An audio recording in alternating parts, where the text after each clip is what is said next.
చేత కాదు దీపమ్మ నన్ను సీఎం అని చేయమని నేను ఇస్తా. నెలకి 40,000 సంపాదిస్తున్నా. నేను లారీ డ్రైవర్, నెలకి 40,000 సంపాదిస్తా. నేను ఇస్తా ఖజానా.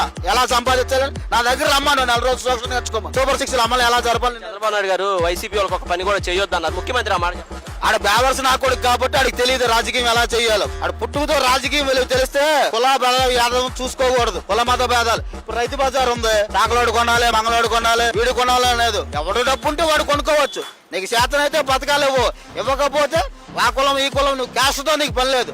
నీ వల్ల కాబట్టి దిగిపో. చేత కాబట్టి దిగిపో. నన్ను సీఎం అని చేయి, నేను ఇస్తా. పవన్ కళ్యాణ్ ఊగాడు కదా, నేను సినిమా చేస్తే 200 కోట్లు వస్తుందని. ఒక సినిమా చేసి పేదోళ్ళని బతికిచ్చు. ఒక సినిమాని చేసి పేదోళ్ళని బతికిచ్చు. నువ్వు పేదోళ్ళు విలమైపోతున్నారు. 20 లక్షల ఉద్యోగాలు ఇస్తామని లోకేష్ చెప్తున్నారు. ఎవరికి ఇచ్చాడు 20 లక్షలు? అసలు కంపెనీలు ఏవి ఇవ్వడానికి? కంపెనీలు ఏవి? ఎక్కడ కట్టారు కంపెనీలు? అమరావతిలో బొచ్చి కట్టారు. నేను వెళ్తే ఒకటి లేదు. ఏముంది అమరావతిలో? జగన్మోహన్ రెడ్డి పథకాలు ఇచ్చి సోమరిపోతులు చేశాడు జనాన్ని.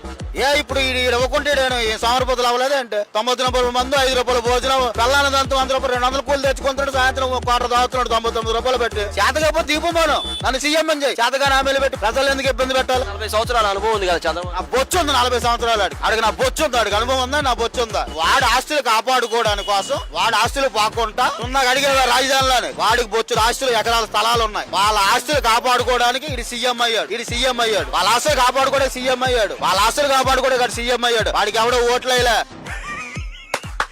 ఈ అమ్మాయి ఏం ఫీల్ ఉన్నది మామయ్య.